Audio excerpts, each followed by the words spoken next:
he'll add, he being Ben Cherington, he'll add maybe some little pieces here and there.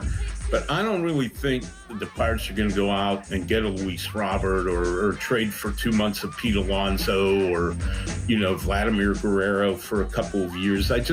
It's just not their MO. And frankly, I don't think that Cherington has the budget to do it. I don't know if it's not so much he doesn't have the wherewithal or the intestinal fortitude to pull off a big trade like that, but it just hasn't been their MO in 5 years. I mean, he's yet to really make a splash move. So I think that'll be one of those things where, they push it down the road another year. I'm looking at the Pirates' payroll right now. It's $85 million. We know it was roughly $100 million back in 2015, and then after that season, they, tried to keep the window open and made some curious moves, and they didn't add enough, but they still had that payroll up to $100 million. There was the Jonathan Neese, Neil Walker deal, and all that stuff, right? But they've been at the $100 million mark before. It's a different era now, a decade later in Major League Baseball. We talked about the salary cap in the NFL, which was roughly $116 million back in 2008, and it's now $255 million. There's inflation. $100 million now is not what $100 million was back then. It'd be more like $150 million now. But I don't know that I agree with John Parado that they won't do something. In 2018, they traded for Chris Archer. In 2011, before they were actually even good, they went out and they got Ryan Ludwig. They went out and got Derek Lee. In 2013, they got Marlon Byrd. They got Justin Morneau. In, I think it was 2014, might have been 15. Everything gets jumbled together. They got Jay Happ at the deadline, and he was one of the best starting pitchers in the second half of the Major League Baseball season. I don't know that they're not going to try to add to this roster. You can throw the word cheap around. People do. Pirates fans do. They don't like the nature of this organization, and they have gripes, rightfully so, with the economics of Major League Baseball and small market clubs and all that jazz. But when the Pirates have needed to make moves in recent years where they've been around playoff contention, they actually have. I don't know what Ben Cherington's going to do because Ben Cherington was not the general manager, but the ownership was the same, and they actually did go for it. That's exactly where I was going to go with it. Like, I think that we need to do maybe a little study on Cherington in his time. Where was he, at Boston? Mm-hmm. And one at Boston. He was there 5 years, I believe, at Boston. Like, I don't know if we could really find the deep details of this, but what moves did he make during that period of time, and when the timing of it did you make those moves? And you could say that the Pirates have done it before, and I agree. And the ownership is the same, but it really comes down to Cherington. Like, what is his feel? What is his track record? How does he operate during times like this when maybe the Red Sox, and I mean, obviously I can't remember or don't even really know, maybe the Red Sox were in a similar situation at some point during his GM tenure in Boston. And what did he do then? Because I think that that'll be very telling if they are going to make a move or not. Maybe, they have in the past, okay, but what is he going to do? Because he at the end of the day is going to make the moves. He doesn't have he has a certain budget. We know that, but he is going to be the operator here. And we got to figure out if he's ever been in a situation like this before to kind of give us a tip to if he's going to do something. Can I add something about Cherington? Please do. So I see that he was involved in some of the worst trades in Red Sox history. He traded for Adrian Gonzalez that one year and got Carl Crawford, and they ended up all getting traded with Josh Beckett to the Dodgers. And then in 2015, he was criticized for acquiring Yoenis Cespedes, who didn't really do anything with the Red Sox. And he was also responsible for signing Hanley Ramirez, who ended up trying to play the outfield and absolutely bombed doing that. But whether it works or not is different than going for it. True.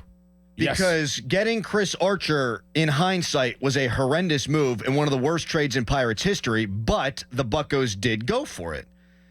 They won a World Series in Boston. That, though, is a lot of deals that Ben Cherington did make. Whether they work or not, okay. Right. I mean, lick your finger, put it up in the wind, and just see what happens there, but do you go for it or not? To side with him a little bit, though, too, after he made all those big deals, he kind of cleaned house with them. and I think used a lot of the prospects like Mookie Betts that was coming up and developing to end up winning a championship in 2018. You know, acquiring Chris Sale, all that stuff. No, you're right about all of that. And then Boston underwent this change where, like, when Mookie Betts left, it was this big shock.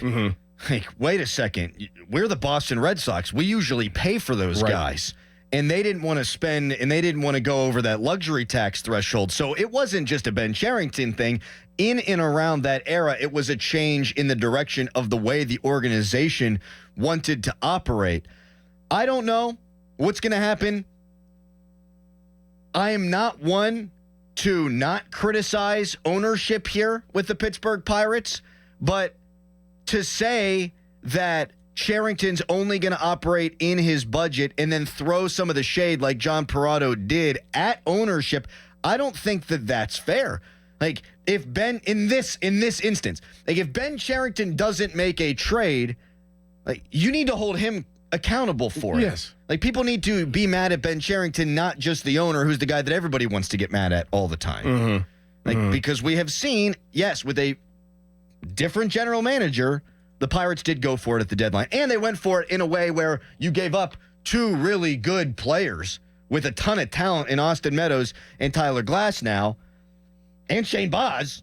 And they went after a guy who had some diminishing numbers in the AL East those previous couple of years. So we know that that's what happened with the current owner.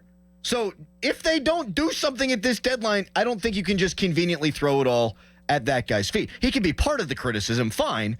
But, you know, Ben Cherington's a big boy, and he can find a way here to do some stuff and it not have to break the bank either. Well, he's going to have to get creative. Like, he's going to really have to, earn his money because, I think that we all believe that he doesn't want to part ways with prospects. Like, that's what I believe. I feel like he's real stern and, like, we're not going to give away our top prospects. And if you give away your top prospects, that's what you're going to get back in return is something pretty decent. That's kind of how it works, right? So he's going to have to actually get creative if they're actually going to make a move, and he's going to stick to his guns of not giving away prospects. Yeah, and so we played John Parado. Noah Hiles wrote a nice piece, which we can get into at some point in the Post-Gazette. Realistic trade targets for the Pirates. Ambitious trade targets for the Pirates. And I didn't hear any of this, but he went on with Pony for an extended amount of time yesterday. Hiles did, and he said he doesn't think the Pirates are going to give up top 10 prospects. So it's not just Parado. It's another guy who's tapped in Noah Hiles. But here's my question. I'm looking at the Pirates' top 10 prospects on MLB.com right now. Why wouldn't you give up some of these guys? So you got Tamar Johnson, who's a shortstop, second baseman, middle infielder.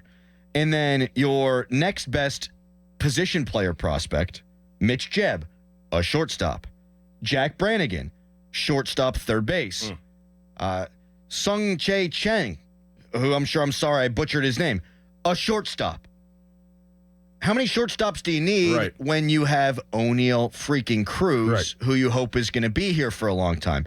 Then you look at the other prospects in their top 10. And just humor me for a second here, guys. Mike Burrows is 10th. He's a starting pitcher. Braxton Ashcroft, who all of a sudden is ascending through the ranks. He's been really good in a couple of appearances now at AAA after being promoted from AA. But he's a pitcher. Thomas Harrington, he's a pitcher. Anthony Solomedo, he's a pitcher. Bubba Chandler, he's a pitcher. Point being, their top 10 prospects are pitchers and shortstops. Right. You've got a shortstop. You've got your top 3 starting pitchers in your rotation. You don't got to trade all your shortstops. You don't got to trade all your starting pitching prospects, but you can afford to trade a couple. These are your positions of strength at your big league club. Right. Where are you weak? First base and outfield. I'm not seeing outfield prospects or first base prospects in their top 10. And in fact, you got to go all the way down to 11 to find your first outfielder, and then 15 to find your second outfielder, and then you have to get all the way down to 19 to find your first base prospect. Yeah, their middle infielders are young. In your set. Yeah, like if you could play second and short, like you got that kind of locked up a little bit as it looks right now with Gonzalez and Cruz. Yeah. Like you and it's not to say, Dor, not to cut you off, but like you can change these guys' positions, fair enough, but like, Tamar Johnson, his value is at, a middle infield spot. Right. And I'm not saying definitely trade Tamar Johnson or anything like that, but he would absolutely not be off the table for me. For sure. I just don't understand why you couldn't give up a Mike Burrows. And I realize he's coming back from Tommy John. He might not be all that highly sought after, but you get the point. Or a Jack Brannigan or a Mitch Jeb, for God's sakes. You acquire all these guys and you make little moves to get prospects so that they will supplement your big league club, but then so that you can also trade them off. And I can understand not wanting to give up a Bubba Chandler, who's your third best prospect, for a rental. Like, I get not giving up a top 10 guy for a rental. But would you give up a couple of top 10 guys for a year and a half of control for Vladimir Guerrero Jr.? You should. Would you not give up maybe even 3 top 10 prospects to get Luis Robert Jr., who's going to be here for about a handful of years? Like, that makes where I'm more lost. sense. Yes. That makes more sense. Like, if you were going to do it. Right. Guys who will be here through this window. You want prospects because they're cheap and under control, but it's not. Here's the other thing: like, the Pirates haven't been paying guys. Like, they actually have. Like, that criticism doesn't carry any water anymore. Mitch Keller, $77 million. Brian Reynolds, $100 million. Key Brian Hayes, $70 million. Yeah, $70 million. Like, they have actually paid guys. So what's adding one more $15 to $20 million player when a guy like that would really transform things for you here and give you an opportunity? Because when you wake up today, you're a half game out of a playoff spot.